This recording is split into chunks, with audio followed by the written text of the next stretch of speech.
We are live. I was muted. We are live. Welcome back, ladies and gentlemen. I am your host, Blake Ruffino. This is Are You Serious Sports. We hope that you guys are making it a good one. We know that you are. We hope that you are as well. Yes. The beard is going bye-bye. The beard is going bye-bye. Friday on Veterans Day. Shout out to Pooh Bear. Shout out to all the veterans out there this upcoming Friday. My wife, Megan, will be filming me shave my beard. I don't like it. I hate it. But I made a promise that if LSU beat Alabama, that the beard will go. Friday, you will see it. No, I'm not shaving my cat. I don't have a cat. Don't own a cat. We're on the radio. I already got mad. People got mad at me for what I did Saturday night when LSU just absolutely dominated Alabama in a 1-point win. Nevertheless, it's coming off Friday. It's coming off Friday. We'll do it. Hey man, it is a hey man, it is what it is. He'll grow back. Noah says, boo, shave it today. No, I can't shave it today. But I promise you it's coming off. Adrian says, 27-year Army veteran over here, Blake Ruffino. Well, thank you all for your service. We'll tell you again Friday. We are going live on Friday as well. So we'll do a show and then the beard will go. We'll do a show and the beard will go. I don't like it at all. They did tell me, Pooh Bear, that we did agree. They said I could keep a goatee, but I'm not doing that. Or at least I don't want to do that. We'll see how it transpires. But we do have a big show in store for you here tonight. We'll recap because, look, we were out last night. We went to the Saints game. Boo! Dennis Allen. Boo! You fired a man that was 8-28. Should have never gone to the game. They stink. But nevertheless, we did go to the game, so we're going live here today. We'll get to Dennis Allen later here tonight. I promise you that. But we'll do a recap and Arky preview. Probably should have rated this as a Ruffino's Rants, but I did that Saturday night. We'll recap the game, preview Arkansas, and all of that fun stuff. The college football rankings came out. LSU came in at number 7. We'll talk on that. Look, there's a lot of people already counting out LSU if they were able to make it to Georgia. Make it to Atlanta to play Georgia, the Bulldogs. But I will tell you this. We got to worry about Saturday night. I'll tell you why here. Carter, the Power Bryant, he says he's running a little bit late. That's what happens when you're the Smoothie Prince. You can do what you want. So Carter Bryant will be joining us at 7:30 as we do every Tuesday and Thursday. #AskBlake. So you have any thoughts, concerns, comments, fire inside the Rooted Crew chat, and we'll get to as many of them as we can throughout the show. So let's get to a couple of these comments, though, before we get started. Brian says, you keeping the mustache, that isn't really a beard. That's true. I could just shave the sides. I might leave a goatee. We'll see. Stefan says, you can leave a goatee or something, B. You can't, you don't have to go with the full Siamese cat. Okay. I might go goatee.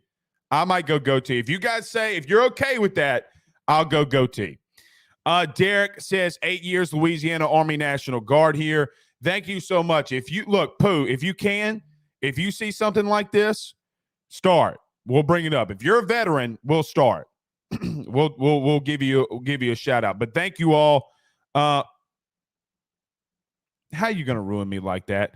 Pooh Bear, if you're listening to us on radio, if you're listening to us wherever you listen to podcasts, Pooh Bear says you and Zach could be twins. Zach's one of our producers. God bless it. Pooh, why you got to say stuff like that? Now I got to look. No. Okay. Peyton Zarang says, F you, man.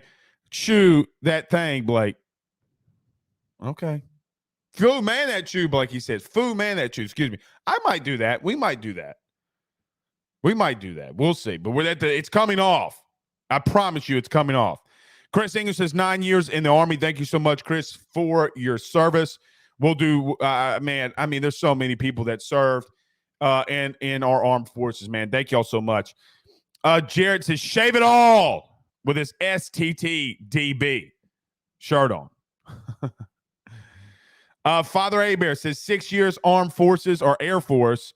I'm assuming, I'm not sure. Pooh Bear might be able to help me here. I don't know what AF reserves is. Maybe I'm assuming Army, Air Force.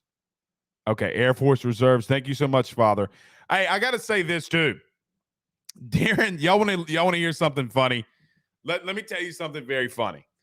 So during the Alabama game, I was texting this man religiously, pun intended, saying the most Christian things of all time. Father, please, dear God, use your magic. Light a candle, Father. And at the end of the game, after LSU won, and Father Abear says, I'm praying. At the end of the game, he goes, you're welcome. Father Abear, send this man a tithing. He won you the game from his praying. You're welcome. It was the best 2-worded text I've ever gotten in my life. So great. Brandon, current active duty, 6 years. Thank you so much, Brandon. Max says 21 years, U.S. Air Force, 926 at Naval Air Station, Joint Reserve Base, and Keesler Air Force Base. Thank you so much, Mac, for your service. Thank you guys so much. It's absolutely. And then, Pooh, did I miss somebody? Clyde says U.S. Marine Corps, 1972 to 1976. Thank you so much. Hoo-ah! Isn't that right? Isn't that what the Marines say? Hoo-ah! I love it, man. I love it. Thank you so much to all of our brothers and sisters in the armed forces. Father Abraham says, I take no credit, all the Lord. The man's got the magic touch. Shane says 8 years Army infantry. Thank you so much, brother. Thank you so much. All right, let's get this thing rolling, y'all. Everybody do us a favor by hitting the like and share. Share to all those Facebook groups. If you're listening to us on their Facebook groups, your own social media pages, we greatly appreciate you doing that. If you're listening to us anywhere that you listen to audio podcast, we want to give a shout out to our good friends over at the TuneIn app. XM Radio, stand up, baby. We appreciate you joining us and joining the AYS team. Like, rate, review, subscribe, all of that good stuff. If you're listening to us on YouTube, you can do that as well. We greatly, greatly appreciate it. All right, big show. We got to do a recap, preview Arky. It's a 3-point line. Some people are like, oh, there's no way. Pump your brakes. I know Arkansas got the cheeks clapped by Liberty and Hugh Freeze. The prostitutes did get called. My point is, let's go just win this Saturday. We'll talk on that. Carter Bryant joining us at 7:40 around there. All right, let's do this. Let's pay these bills. We'll be right back. Let's talk about our good friends over at betonline.ag and our good friends over at GM Varno & Sons, gmvarnosons.com. We return in 1 minute. We got a lot to discuss. You're not going to want to miss this. Next. BetOnline is the fastest and easiest way for you to wager on all of your favorite sports, contests, events, with the first-to-market odds and lines. Find reviews for all the news for each league, including Major League Baseball, NFL, NBA, NHL, combat sports, college sports, esports, and even golf. BetOnline continues to be the top online resource for all of your sports information for live in-game betting, props, and futures. Head on over to BetOnline today and use your mobile device to join and make your first sports bet. Use our promo code BELIEVE50, that's BELIEVE50, BLEAV 50, to receive your 50% off welcome bonus on your first deposit. That's betonline.ag, betonline.ag. With over 65 years of experience, nobody is better equipped to service in your vehicle than GM Varno & Sons. RV repair, big rig overhauls, motorhome chassis, routine maintenance, tire rotations, tire sales, No job is too big or too small over at GM. If you break down the side of the road in the greater Baton Rouge area, they will come and get you. And the best thing about that is that they can come and get you, and then they can bring your vehicle back to their shop and start the repairs right then. Again, GM Varno & Sons. Go see them over at 2500 Fuller Boulevard. Give them a call at 225-664-9992. 225-664-9992. Tell them your good friend Blake Ruffino sent you on by. Pooh Bear, come up and say something about this if you want to. You're muted. Yeah, sorry about that. So Sammy here, I see your comment. I don't understand the service y'all get paid. Housing, goods, insurance. Isn't that a job? Isn't that just a job? Check this out, Sammy. Not many jobs take you away from your family and tell you that, hey, you could possibly die. Not many jobs do that. And then I get to die or risk my life so you can make a dumbass comment like this. So blocking. There you go. We're not Enjoy. Yeah, blocking. All right, let's get to the show. But if you make fun of anybody or say anything bad about somebody in the military, police officers, Christians, religion, whatever, you're blocked. Get your stupid ass out of here. All right, let's get to this. Guys, probably, actually, it's not probably. I don't know, Pooh. And Pooh Bear stormed the stadium. Go look at the Golden Boot podcast. My man went stupid. He did storm the field. So why you were arguing with me and yelling at me all during the postgame show, Blake, you can't do the technological shit. Where's Pooh Bear? Well, he was storming the field. Nevertheless, I don't know if there's been a bigger game in Tiger Stadium. Maybe you could say 2019 Florida, like maybe. And that was a monumental game, man. It was a massive game. But for me, let me recap this game for me. When it comes to the tiers of the most electric games that we've seen in Death Valley, one of the more meaningful games in Death Valley. Maybe not meaningful, but when it comes to like college football playoff standings, look, LSU 7, I get it. We'll talk in just a quick second about how they can get into the playoff and all of that good stuff. The bottom line is this. Guys, it is a program changer. The last 2 seasons you've had, in total, from a win-loss perspective, you have a losing record. You went to Kansas. You went to a bowl game. You played Kansas State. You lost. You were below 500. First time since 2000 that had happened. It took 21 seasons for you to go below 500. Alabama can't say it. Clemson can't say it. Oklahoma can't say it. Nobody else can say it. You can say it. Maybe Oklahoma can. I don't really know. But regardless, over the last 2 years, our program, because you're a fan, you're listening to this show because you love LSU. Our program, the program we root for, the program that we at AYS and Pooh Bear and the Golden Boot Pot, everybody covers, loves, adores, has been pretty bad. Now, you might say that, well, Blake, there was a lot of big and key pieces and bright pieces. Yes, of course. There's no doubt about it. But from a football perspective and a win-loss perspective, it's not to the standard that Brian Kelly is going to now set.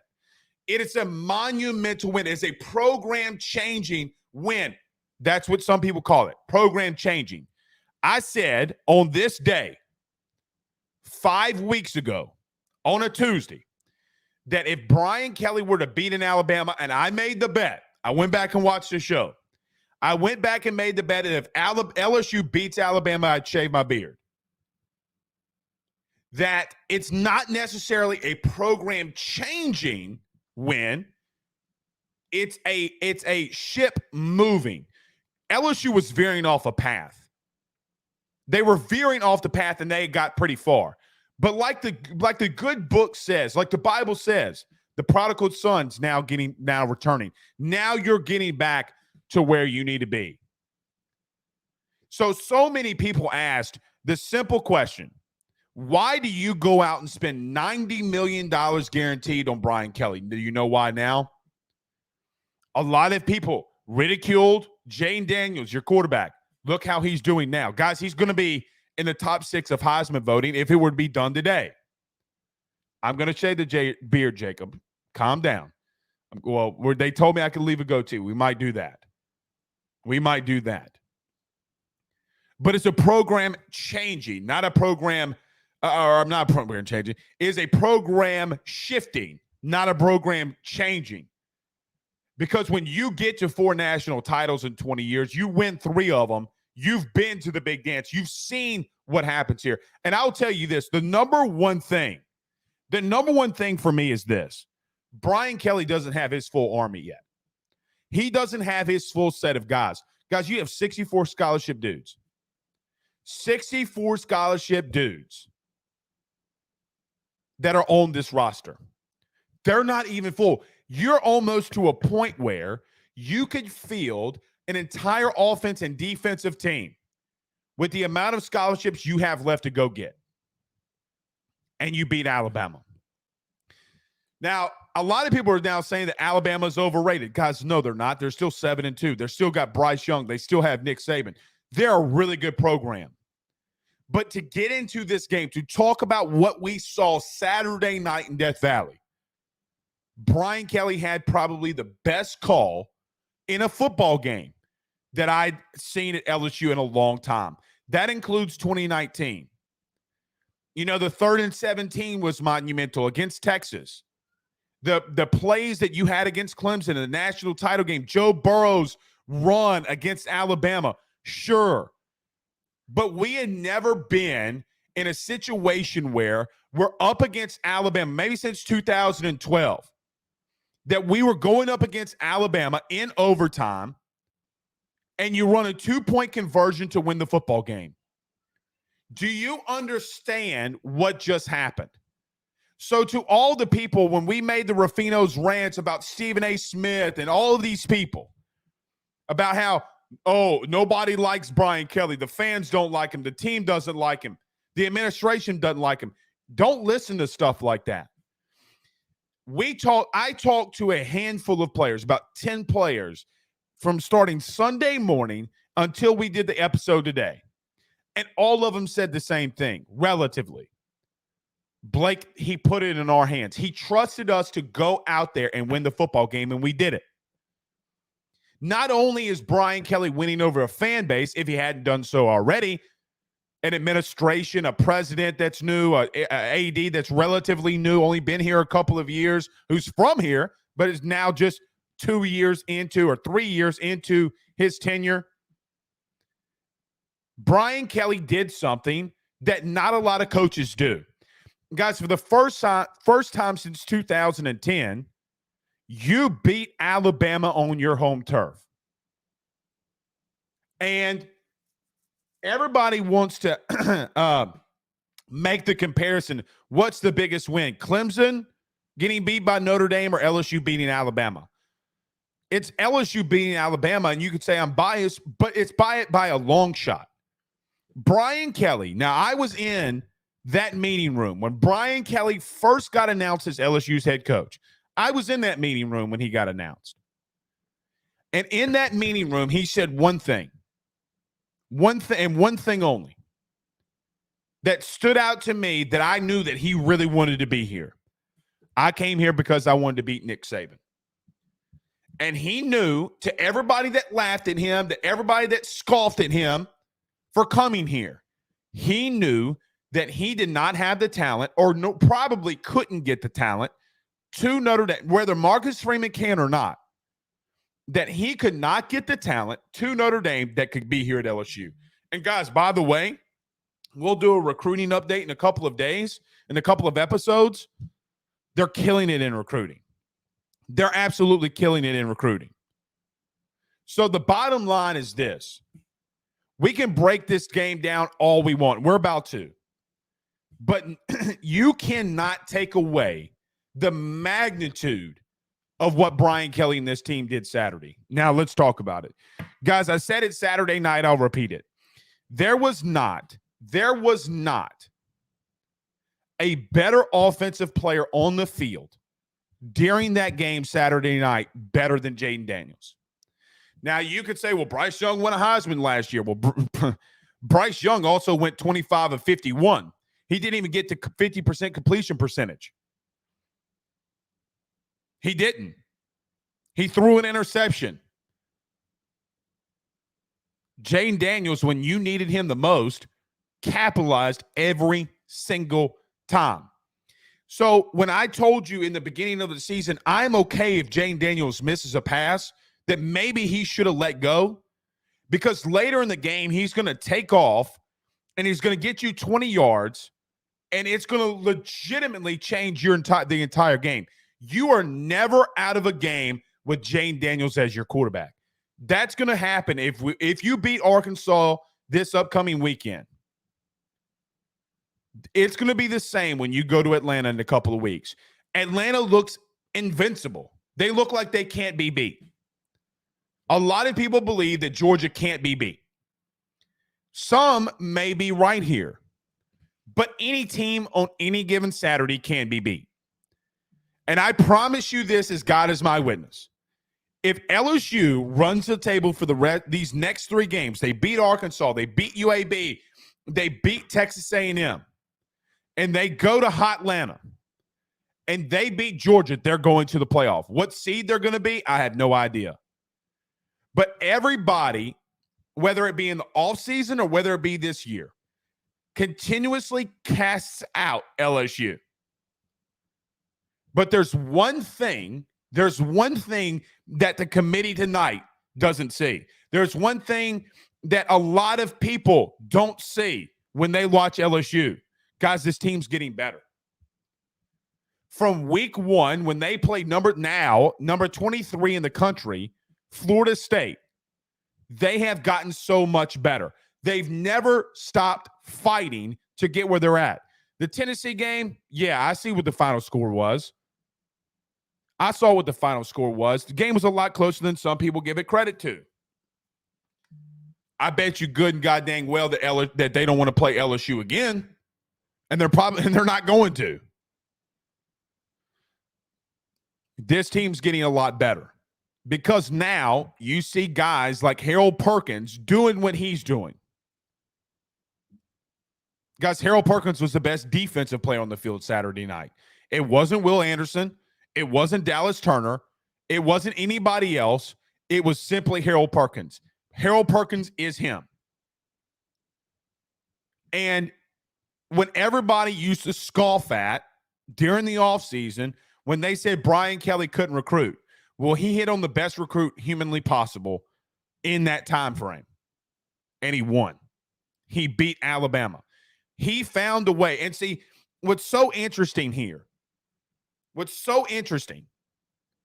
is that we finally have a coach that knows he's got to get 4-0 on the field, along with B.J. Ojulari at the same time.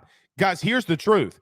Did you know that LSU basically ran a 4-3 defense, if you're going to consider Harold Perkins a linebacker, about 85% of the time? That's how versatile that young man is.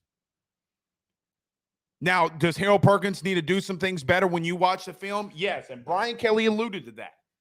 He's got to get better in coverage. He's got to get better in man-to-man coverage. But my God, if he's stopping the run or if he's coming off the edge, if he's a pass rusher, whatever he's doing, he is electric. You win games with Jimmy and Joes and X's and O's. But when you have the Jimmys and Joes, sometimes the X's and O's don't really matter. They don't. And the scary thing about LSU, is this. If you think that they're getting better during the season, what happens when they get more personnel in here? What happens when they get the top 5 recruiting class and also hit the portal and are able to plug and play some of these guys? Jarek Bernard-Converse from Oklahoma State. Guys, the interception in the end zone. The batted pass on 3rd and 10 to lead Alabama to have to kick a field goal to send it to overtime. Guys, that man is a transfer. They have a plan. Brian Kelly has a plan.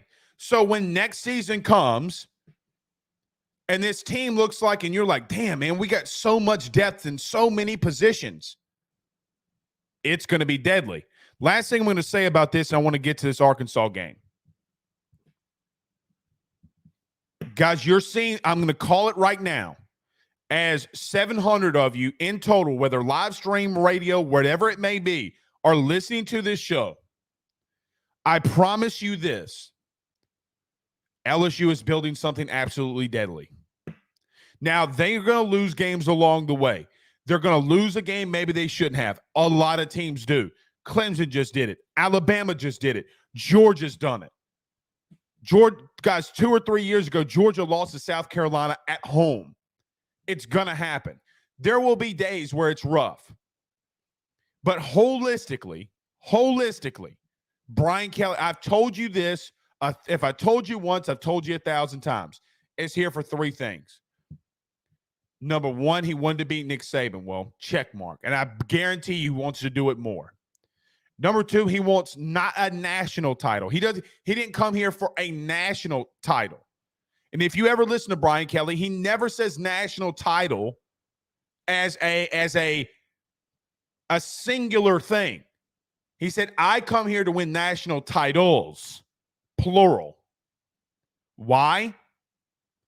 Because he wants to build a dynasty. He is the type of human being, along like Nick Saban at Alabama, that wants his name in the rafters. He wants his name as one of the best head coaches to ever walk the planet Earth.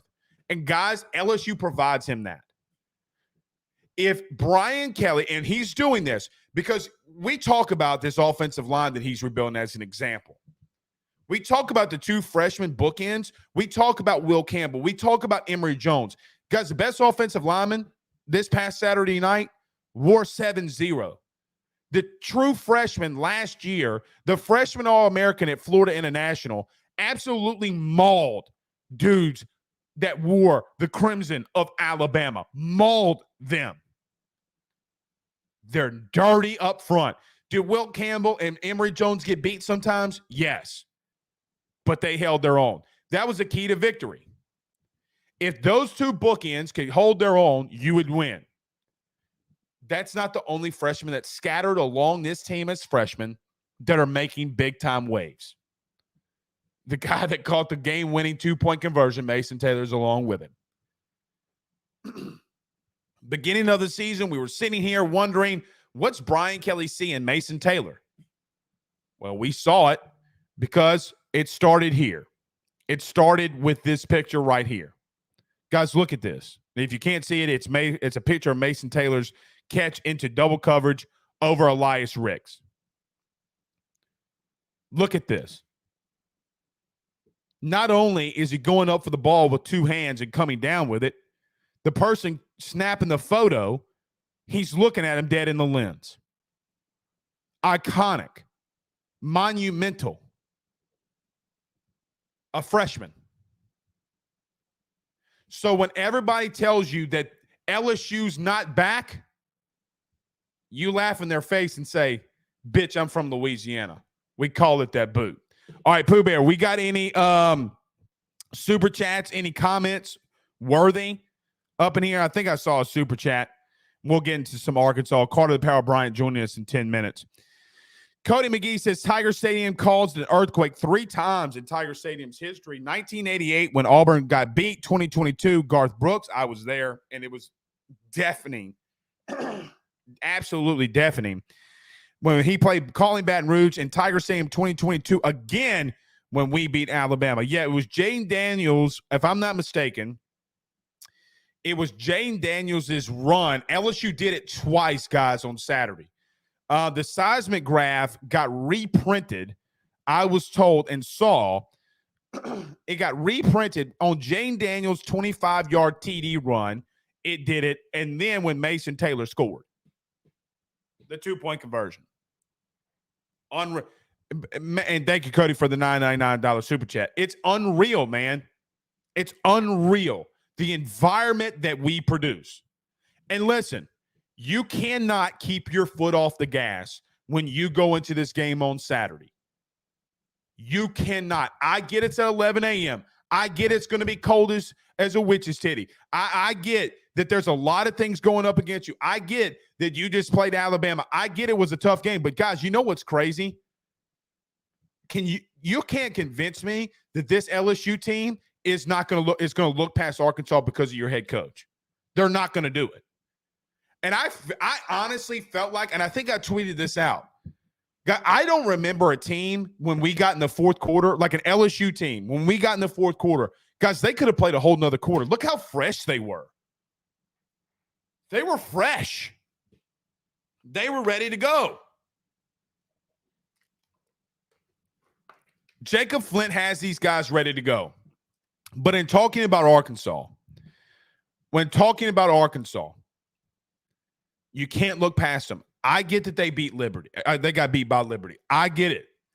I get that there's a chance that KJ Jefferson might not suit up. There's questions about his availability this upcoming Saturday. It doesn't matter. I don't care if it's Vanderbilt. I don't care if you got to go to Nashville, Tennessee and play Vanderbilt. Don't look past them, because here's what's more than likely going to happen. It's a very strong chance that Alabama, who just got beat, is going to play Ole Miss and they're going to win. If you beat Arkansas Saturday morning in Fayetteville, you clinch the SEC West. You're going to Hotlanta.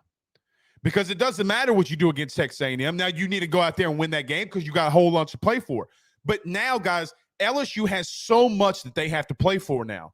Because I don't really give two Rudy Poos what Kirk Herbstreit says, what Joey Galloway say on these college football predictions. I don't care what Big Game Boomer says. I don't care what any of these dudes who cover college football has to say.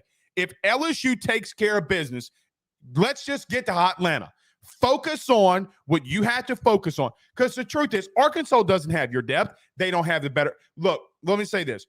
Their offensive line's banged up. They have maybe a better center than you. But holistically, they don't have a better offensive line. I think that they have a better running back holistically than you. I think Rocket Sanders is phenomenal, a phenomenal running back. Give me Josh Williams' effort and give me Josh Williams. They don't have a better wide receiver core than you. They don't have a better D-line. They don't have better overall linebackers. Drew Sanders is a stud, though. Like, they have dudes. They have guys. Like, it's not unrealistic that Arkansas is going to maybe score some points. They have dudes.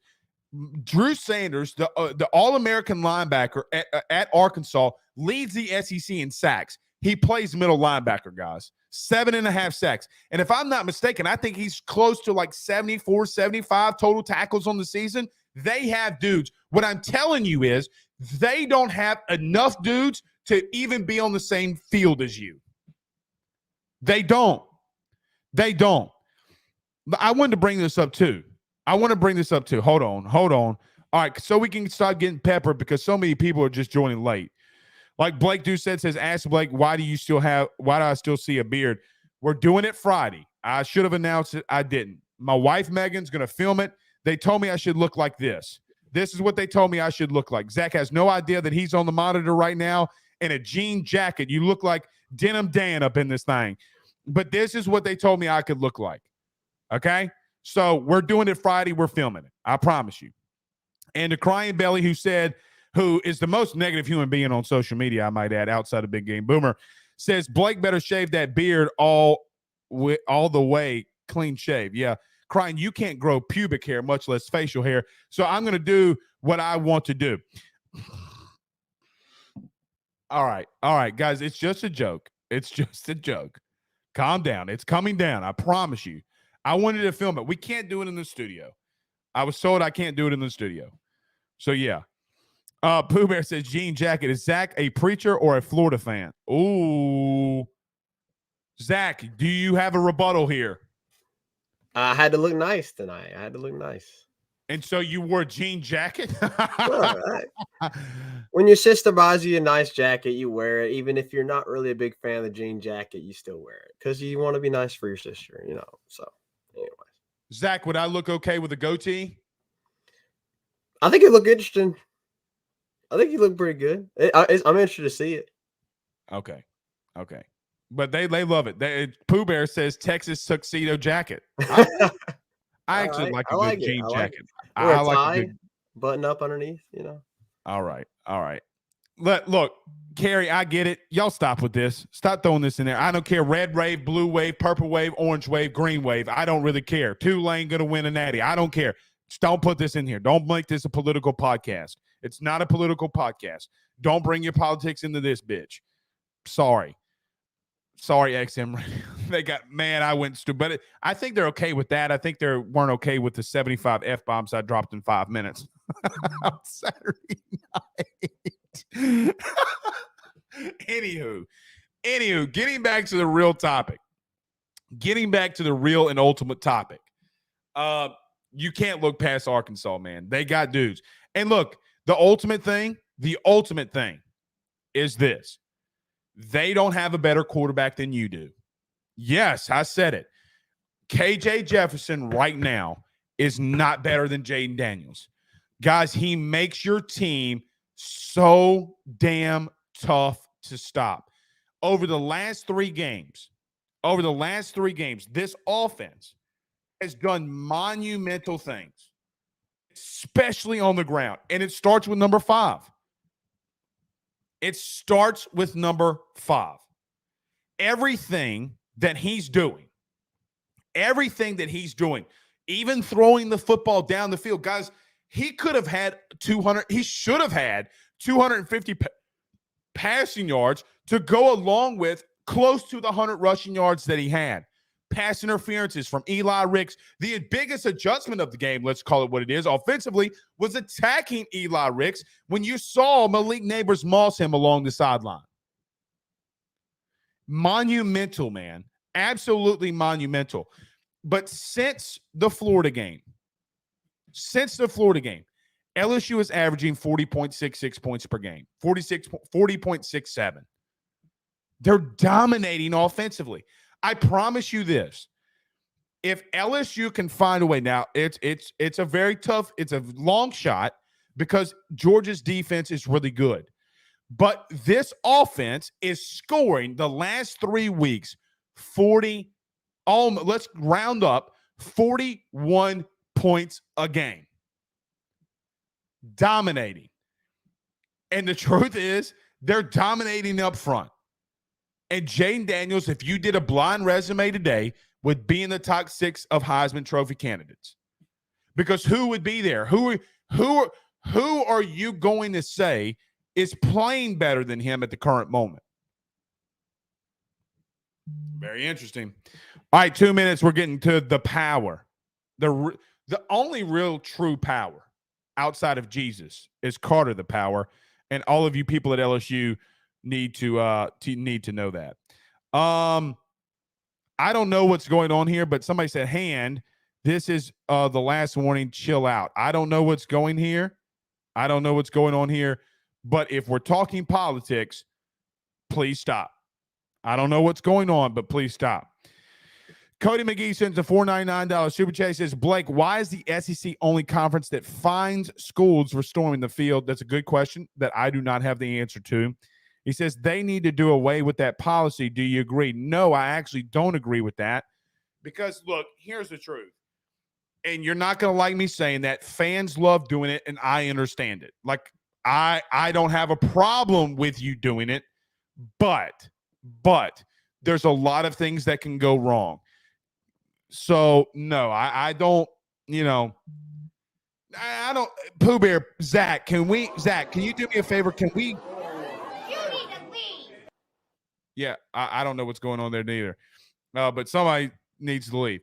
Zach, do me a favor. Is that true? Is the SEC the only conference that fines teams for rushing the field? I feel like Baylor got fined $100,000 for storming the field when they beat Oklahoma. Anyway, all right. Y'all wanted him, you got him. The power hour is, well, is it really the power hour? Really, it's the power 30 minutes. So we got the power half hour coming up next. But before we do that, I got to talk about our good friends over at Wham Electric, our newest sponsor here at AYS, licensed electrical contractors. You can give them a call today at 985-241-8059. That's 985-241-8059. 8059. Ask for our good buddy Drew. Guys, you need anything in reference to residential electricity, they got you covered. Call them today, especially if you're on the North Shore, Baton Rouge, or in New Orleans. They can get to you all. Or if you have generator problems, they can get to you as well. Call them again today. Again, it's 985-241-8059. Let them know that Blake Ruffino sent you on by. All right, let's talk about our good friend Carol Falls over at State Farm. Carter the Power Bryant. Next. Guys, you might know my good friend Carol Falls and all the great service that he provides over at State Farm. He is your good neighbor after all. But did you know State Farm has surprisingly great rates as well? Along with the great neighbor service, State Farm agent Carol Falls has surprisingly great rates for everyone inside the state of Louisiana. So call him today at 985-395-4300, 985-395-4300 for all of those surprisingly great rates on auto, home, and life insurance needs. Like a good neighbor, State Farm is there, and individual premiums will vary by customer. All applicants subject to the State Farm underwriting requirements.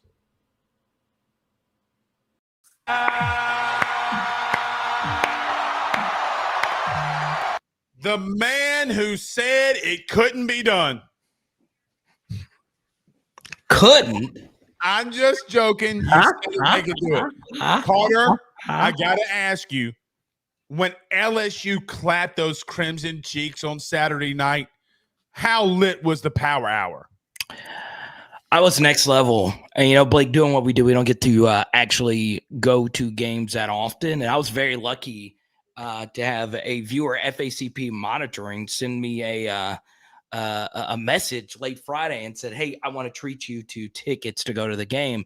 Blake, it felt like it was a calling for me to be in the building for one of the more legendary games we have ever seen. Now, this is something that's pretty crazy, just to give people a little behind the scenes of, what we do.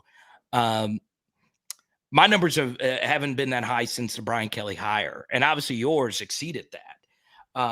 It is nuts what that victory did for this fan base, what this victory, the way that it went down, has done for all of us. It's galvanized us in many ways. And honestly, Blake, that was one of the most satisfying LSU wins ever for me. I don't know for you. I've never felt better after a win, obviously, since 2019. And it just felt so great to see that happen. Can you confirm or deny this? Daniel Williams says you have 40 bodyguards that walk around with you when you walk around LSU. Is this true? I only had 10. Only had 10. So the B squad. B squad. They only wear earpieces. I got to make sure everything is perfectly clear. But no, I was just rolling around, man, with some got to meet some people for the first time. It was truly grand. But you know what, Blake, it's so funny. Like, we can analyze so many different things about that game and talk about so many different things about Arkansas. But man, it is just truly crazy because, like, Alabama LSU is normally decided by 5 stars, right? But you look at 2019. Obviously, we had Justin Jefferson, we had Clyde Edwards-Helaire, but man, I just find it so interesting that a walk-on running back was so big in this game. Like, I just think about Josh Williams' performance. I haven't quit thinking about how epic he was in that moment. It had a very Clyde Edwards-Helaire versus 2019 feel, a guy that took his game to another level for us to win that game. It truly was special. All right, so let's talk a little recap. And obviously, you know a lot about Arkansas, living in the state of Arkansas. So let's start here. Jaden Daniels, for whatever it's worth, in my humble opinion, I don't know how to say it other. He was better than Bryce Young Saturday. Like, and it wasn't even remotely close. Carter, he is the most, in my opinion, the most electric runner of the football as a quarterback in the country. It's also not the simple fact that he's able to do what he's doing through the air and able to run the way that he runs. Carter is next level. He won you the game offensively, in my opinion. when you broke down the film on him, what was your ultimate thoughts on his performance? Yeah, it's interesting, Blake, when you actually go to the game, and I was lucky to sit high enough to where I could see everything at all times. And you do begin to see some throws that like he'll miss here and there. But the good thing about that is you'll never see him get strip sacked. You never see him, come close to turning the football over. The only one interception, a lot of people, point to that stat. But there's also another stat called turnover worthy play percentage, as in, were you lucky to not have a turnover on that play? Max Johnson's turnover worthy play percentage was higher than what his actual turnovers actually showed last year. But what is really, really, really interesting, Blake, is his turnover worthy play percentage is really, really low. And that's what really stands out to me about Jaden is he makes all these very special plays that, man, you just can't really describe it. When he runs, Blake, it's like a slalom skier, like he's running horizontal. It really does look like that. If you actually watch it, it's a lot of this and this and this and this, and he's outrunning 5-star Dallas Turner. He's outrunning the Bama secondary. It is truly special to watch, and we're very lucky to get to witness it. Second guy offensively, you talked about him earlier, and I'll bring up Jason Morgan's comment here. Yeah, the 3rd and 7 play, Carter, they were going for it on 4th down. Yeah, like, the only reason you do that on 3rd and 7 is because you're going for it on 4th. And Josh Williams, I can't believe I'm about to say this. Josh Williams broke a tackle from Will Anderson, like legitimately broke an arm tackle that 99.9% of America cannot get out of. He did it. I know the stat sheet's not going to show up and say that he dominated the stat sheet. I get it. I know a lot of people are going to say, well, he's just a former walk-on. Carter, he is. I can't explain it. Like, I put him in. I'm going to tell you something. Now you're gonna get mad at me for saying this because we've had a lot of great running backs. Yeah, but it's just he is up there with those dudes right now, bro. Like he is up the level of play. I talked to a Texan scout today. Carter, they're thinking about drafting him, like maybe later rounds. But I asked why. He goes, bro, he's Austin Eckler. He's a little Austin Eckler. I like it. And I'm like, oh my God, like this kid is just making a name for himself. Carter, he does everything not exceptional, but he does everything great. He's the second best player on the team offensively right now, maybe outside Mason Taylor. But I mean, he's just unreal from a skill position. Yeah, so he broke the tackle on the 3rd and 7 the week before versus Ole Miss when they decided to do what you said, run on 3rd down because they think they're going to go for it on 4th. And Josh Williams, essentially picked up the yardage, right? It's very interesting, right? So it's interesting that Preston brings this up. So the Burlsworth is named after actually an Arkansas player. Yeah, right. Yeah. Mm-hmm. So, man, it's crazy. Like the Alabama had a great play call for that too. They ran a twist stunt in 42, had a wide open opportunity to tackle him. He runs right through him, and then Will Anderson has a chance to make the play. Give Anthony Bradford a lot of credit for making an unbelievable block, and honestly, give Brian Kelly and Mike Denbrock a lot of credit for calling that play. Right? It's really a good play. If you know you're going to go for it on 4th, then you're down 21-17. Get as close to first down marker as you can, baby. And who's to say it? Who's to say it doesn't get you all the yardage like it said, like it did right there? And look, what Alabama did on that play, they were really spooked that LSU decided to run there. You could see the D linemen were caught up in their pass rush stance, so that's why Bradford, blew the 31 Anderson completely out of the play. And you just give that offensive line a lot of credit for blocking it was a perfectly blocked play, but Josh Williams had to make 42, the linebacker miss. And Blake, I've never seen a clean run over like that in that spot. That was man on man. Who wanted it more? And Josh just ran through it. I've honestly never been more shocked of any play that I've ever attended, right? Like the Bird catch made sense. We've seen Demetrius Bird moss a lot of people. That play did not make sense. You would never believe, never. And if you were to tell me a million years would a former walk-on running back be running through an unblocked Alabama tackler on a 3rd and 7. Will Anderson. Yeah, it's crazy. It's absolutely crazy that, he makes that play. And all he's done is just exceed expectations his entire career. And man, and obviously it's crazy. He made it even better play in the overtime with the key block to spring Jaden for the TD. That is up there. That is, obviously the stat line's not as good as Clyde was versus Alabama, but in terms of, impact. In terms of really just stepping up and just taking your game to another level, that I will never forget that. Like, that is truly incredible. And, I know we're, spending a lot of time talking about Josh Williams, but it's rare. Like, you honestly never see that from a former walk-on. So I give Josh all the credit in the world. Well, you never really see that from 5-star running backs either. Yeah. I'm going to say this, and I think it goes unnoticed because he plays offensive line. I watched the, maybe or maybe not, somebody sent an all 22 copy, and maybe I peeked at it, okay? Good. 7-0 on LSU, Miles Frazier. Absolutely dominated fools up and down the field. Anthony Bradford dominated dudes up and down the field. Now, Carter, the bookends, the freshman bookends, they had a rougher night. But, brother, the interior of LSU's offensive line is mauling dudes. I'm not like legitimately clapping, or what did you say a couple of weeks ago? Their cheeks are clapping, or however you said it. I mean, it is absolutely insane. Last one offensively, or one more. I want to get to Mason Taylor too, but let's throw him in there. Of those two guys and Mason Taylor, bro, like, your breakdown on them. Yeah, they were phenomenal. Obviously, Mason putting together a good string of games, and Blake, to go ahead and flip it to the other side of the football. What LSU fans witness, and for me, the game within a game is obviously the line of scrimmage, right? Brian Kelly said it in the Monday press conference. We could talk all we want about modern games, whatever.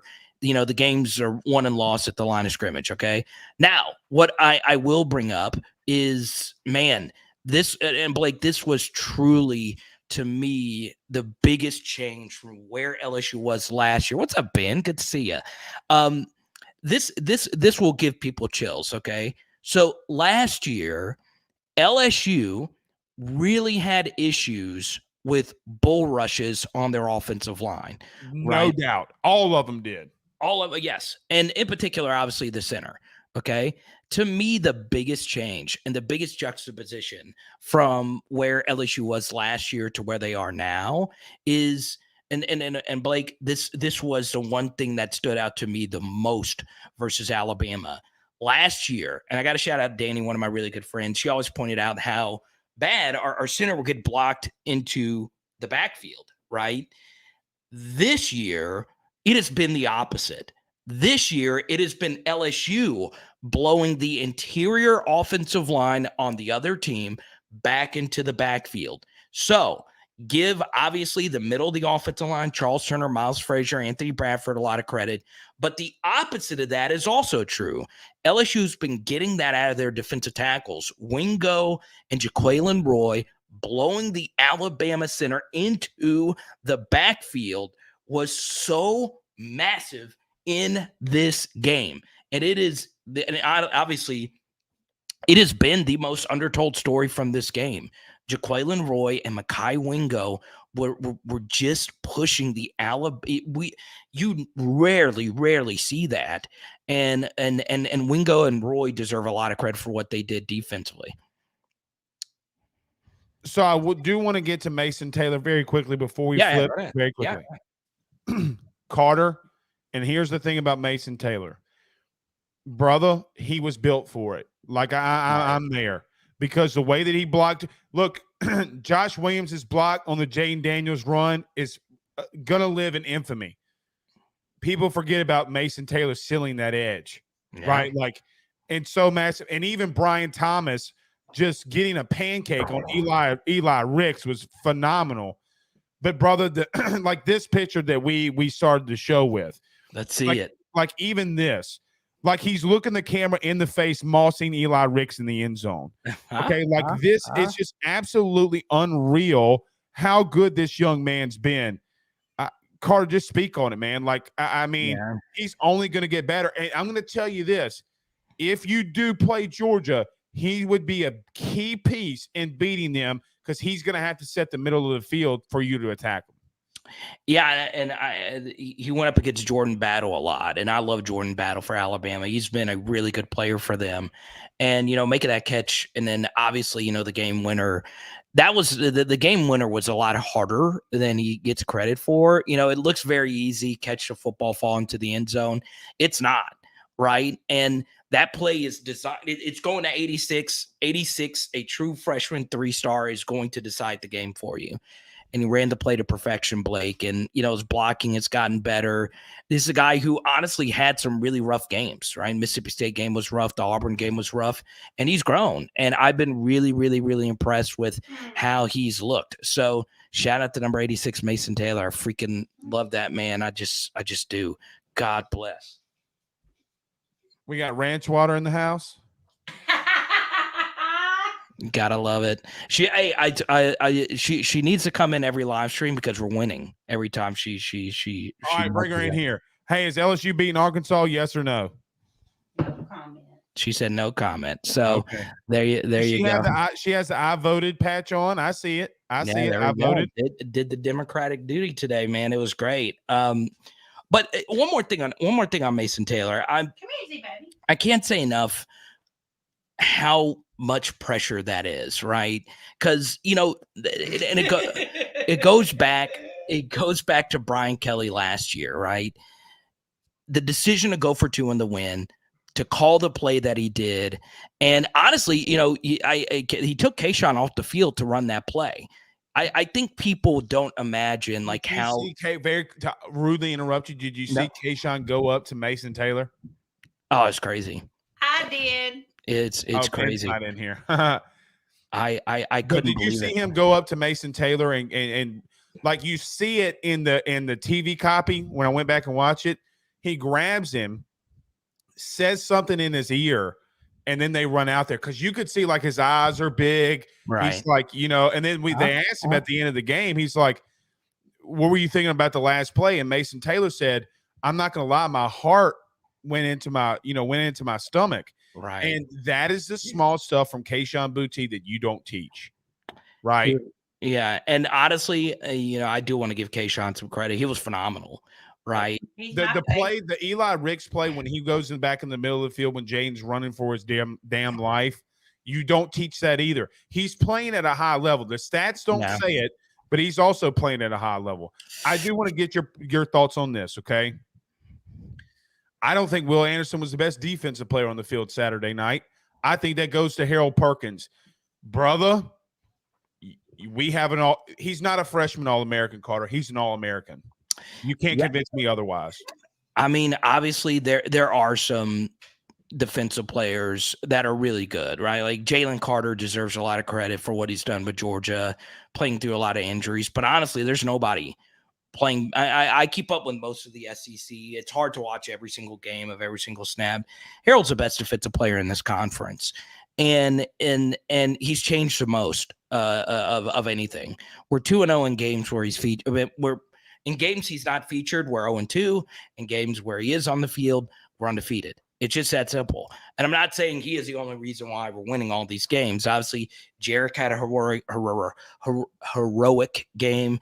A lot of people did. Wingo, Roy, Ojolari, Baskerville. There were so many people that stepped up. But the simple truth is Harold Perkins is the difference maker. Agreed. He is the guy that's changed everything. He is a guy that gives nightmares to opposing offensive coordinators. He is a guy, like, for you old school baseball fans, he's a Roberto Clemente. He's a 5-tool player. He is a guy that is good at everything. He's a baby Ruth. Yeah. I mean, look, he could do everything. Like obviously, Brian Kelly was talking about how, he's still learning, he's still picking up, and, he's obviously learning from Matt House, but he is truly, truly, truly a transcendent Devin White, Tyrann Mathieu, Patrick Peterson, all-time great talent. Now, will he end up with those guys? We'll see how the rest of his career goes. But Blake, he's truly, truly special. And he's changed everything. Like, not many people tackle Bryce Young in the open field.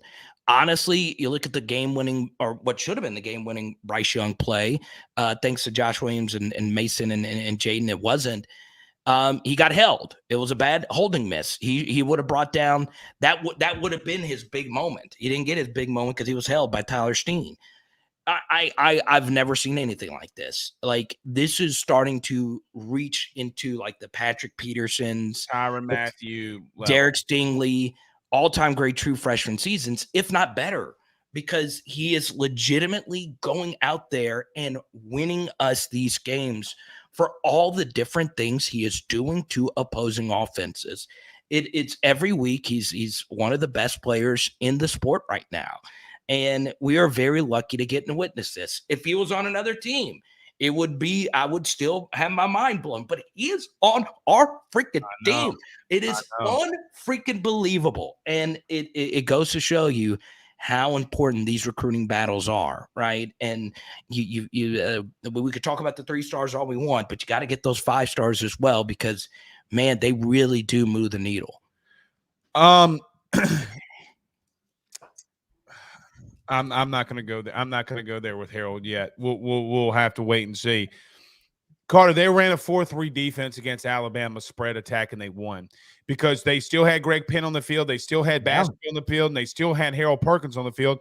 Carter, if you're going to run a base defense and play everybody back and to a coverage, you're going to win if he's that versatile. I don't think people understand what I just said. Let me repeat it. Carter, LSU ran a 4-3 defense and beat Alabama. They ran a base defense. It wasn't anything spectacular. It really wasn't. They out-athleted Alabama. I can't believe I'm saying it. It's just the truth. It is. The biggest play for me of the game, too, one of the biggest plays for me on the game, too, was Jared Bernard-Converse twice. The interception was key to set the tone. Yes, it was massive. Bryce Young made a mistake. He intercepted it. He did what he was supposed to do.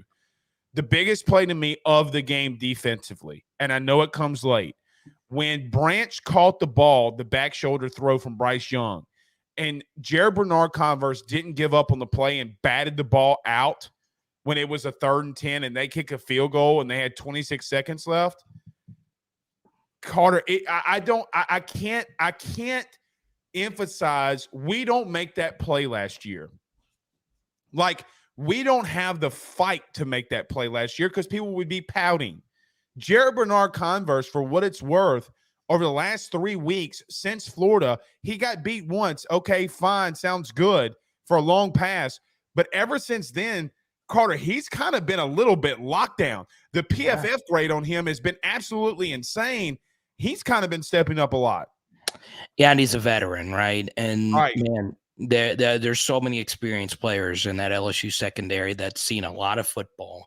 And I like Jarek, right? But a former teammate of his at Oklahoma State was someone that I knew as well. And he's just solid, man. He's very, very solid and played the best game of his career, quite honestly, when we really needed it. So, it's rare, right, that you have that many players play their absolute best game. And I do think a lot of it is the athletes, and I also think a lot of it is coaching, right? You give Kerry Cooks, you give Robert Steeples a lot of credit having the secondary ready to go to play, one of the biggest games of their career. And this was something that I wrote on my Patreon, that I thought the only thing that could kill LSU is the running backs out of the backfield. And that's was Alabama's passing attack, honestly. Like the Bryce Young spin around, throw it deep. There's not really much you could do about that. You just got to bring him down, right? Correct. After that, like their receivers just couldn't get anywhere on our guys. JoJo Earl, all those guys, they had no chance. And I give LSU a lot of credit being very prepared to go up against a very, very good football team. And now I'm going to be honest with you, Blake, going to the game and coming back and looking at all the tape and all of that, it's going to be really hard to turn the page. And Brian Kelly brought it up, in his press conference that, man, you got to get focused. You got to get ready to go to play a tricky Arkansas game in a cool temperature. I know you've been talking about it on your show. it's going to be tough, and we played a very emotionally draining game. We got the thickest quarterback running back duo you will ever see coming at you this Saturday for a morning kick. So it's going to be really tough. What's that? 7 C's of thick. What? 7 C's of thick. You never heard this? No. What like is how many C's are in the thick? Like that boy thick. Oh, that boy thick. Yeah. I mean, but pause on the both of us. But both. Yeah. Huh? Yeah, I knew it was coming. Wait, hold on just a second. Malik Gaiman, what are these teams? Seahawks. Bring it up again, Pooh. Seahawks, Yankees, Clippers. How do you become a fan of those 4 teams? I understand LSU and I understand New York because we don't have a team here in New York. It's always on TV. I don't understand the Clippers and Seahawks. I don't get that. All right, Carter, we talked about flipping the page. You're in Arkansas. You watch Arkansas a lot. You cover, but you do cover Arkansas with the SEC as well. Carter, I said this. I'm going to get ripped for it. I ripped alive for it. Everybody's going to get on my ass. Pause. Another pause-worthy comment. But look, they still have dudes.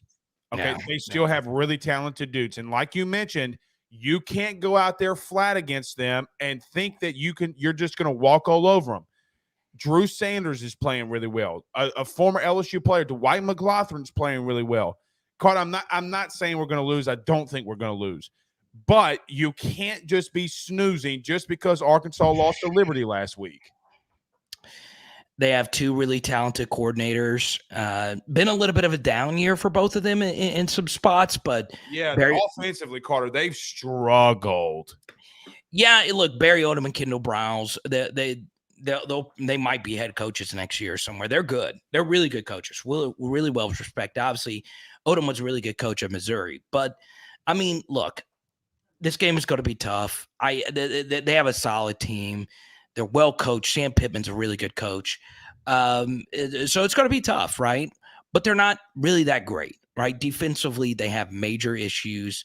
They run a lot of 3 safety concepts. You can run on them. I also think you can get behind them as well. They really struggled versus Alabama's receivers earlier this year when they were healthier in the secondary. Now that they'll be missing some players due to off-field incidents, including Miles Slusher, their secondary has been burnt toast. They have been arguably the worst secondary in the West. Actually, I don't think it's arguable. They're the worst. So there's going to be some opportunities for Jaden to hit them deep, right? It's just you got to get ready for a cooler temperature. This is something that's really tough to account for. Obviously, a good portion of our players are from warm weather climates. There's only a few that aren't, obviously Dellinger, but it's going to be tough. Arkansas is a tricky place. Now, what's the crowd situation going to look like after a Liberty loss? Might not be that great, honestly, Blake, because Arkansas team coming in, though. I mean, yeah, look, the hard thing about this game, Blake, from a fan standpoint is obviously LSU fans, we look at this as just another game. Arkansas fans, it's their Super Bowl. The Golden Boot is everything to Arkansas. For LSU, so wild. It's so wild. It's the most one-sided relationship in college football in terms of rivalries. Arkansas's biggest rival is LSU. Arkansas is not in LSU's top 5. I can make a strong case. So that's the hard thing about it. Now, for North Louisiana and South Arkansas, it's a little bit different, but honestly, it's just the case. Of the state, nobody really gives a shit if we're being honest. Yeah. So it's going to be tough. There's no other way around it. And look, Brian Kelly is just hammering this point home, and I'm glad he is. And I do think he's going to have the team sharp and ready to go. It's just hard as players, in particular, if your team is younger, and we are younger in some spots. You got to turn the page and be ready to go, because the worst thing is a team like this that is looking for that signature win. They had a bad loss. They played better towards the end of that game. And I will say this, Blake, you are old school as an offensive lineman. They are physical. Sam Pittman teams play hard. Probably will have the highest graded center, drafted center Yeah, I forget the young man's name. Ricky Stromberg. Yeah, Stromberg. yeah. I honestly think it goes him, Van Pran, and Mays. But I think you could flip for him and Van Pran He's a good 1-2 player. if I'm being honest. But Well, Arkansas historically has had the best centers. Like they had the best Ragnow. what they do up, like they play banjos. All of them come out of the womb playing banjos. With a piece of cornbread head ass up on them. I mean, it just All right, Carter. Last one, and I'll get you out of here. Thank you for joining us. I know we're a little longer than our normal scheduled time. No, it's fine. That was my fault. I had to join late. Go ahead, man. All right, last one about Arkansas. I don't know the Arkansas fan base well enough, but I know a lot of good people like Ty and Jacob and all those guys. Oh, they're great. Yeah, brother. They, from what I understand, the Sam Pittman love just went out the damn window. Now I don't know if I'm overstepping here. Is Sam Pittman in trouble? No, a few things happen. Okay, the first is that. Well, Arkansas obviously had this great season. Then Sam got a huge raise this offseason, hired Jimmy Sexton. I believe. He did. Yeah, no, you're right. He did. So he gets more money, and you want to build off of what you have, and you have the best quarterback at Arkansas in quite some time, at least since Brandon Allen, who's Joe Burrow's backup at Cincinnati. The team has regressed, right? And it's kind of scary that you regress when you've gotten some good players from the portal, right? So it's nuts. The second thing, Blake, that is very strange at Arkansas is that they are a basketball school, all right? They have the number one recruiting class for this true freshman season, okay? Remember, we are still in the one and done era. They had the number one, right? And they've made the Elite Eight, the Sweet 16. They've got the most energetic coach in the sport. And a lot of Arkansas fans have turned the page. I'm in a group chat with all Arkansas friends. They're talking about basketball more than football right now. That they're ready for basketball season. Obviously, they have a really good baseball program with one of the best baseball teams in the country. So a lot of Arkansas fans are ready for duck season, the deer season. I'm not a hunter, so I don't know. Is it duck or deer season? I don't know. Deer season, I think. They're ready. They're already getting their hunting stuff. Honestly, I don't know if this game means as much to them as it has in years past. And a lot of fans are really excited about basketball. Their last national championship in the three major sports was in basketball. A lot of the older people in the 40s and 50s, a lot of people don't know who this is, but Nolan Richardson was the last national championship coach. It was in basketball. They beat Duke. Basketball means a lot to people in the state, and a lot of their players are from Arkansas, like the true freshmen that they have now. So, a lot of them are looking at that. So we'll see what the fan showing looks like at 11 a.m. I know a lot of people are trying to sell their tickets in Arkansas, but it still doesn't mean that KJ Jefferson's not coming right down the throat. Pause. But that's, man, dude, he's a load. Pause. I'm telling you, but it's true. If you were to look at his silhouette as a player, right? If you were to, you didn't see the number, you didn't see any of that. He looks like Cam. He plays a lot like Cam, and he's obviously not that good. Nobody's that good, but he's that special at times for Arkansas. So it's going to be tough.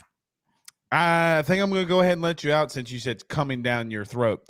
So, you gotta be hey, you gotta be careful, man. You gotta be careful. All right, that's Carter, the true power, the only LSU power, joins us. Thank you. One more thing. Remember what I told you last week? Georgia would beat Tennessee, and then I flipped back. Get to that one. I didn't even think about it. I gotta be honest. I flipped back.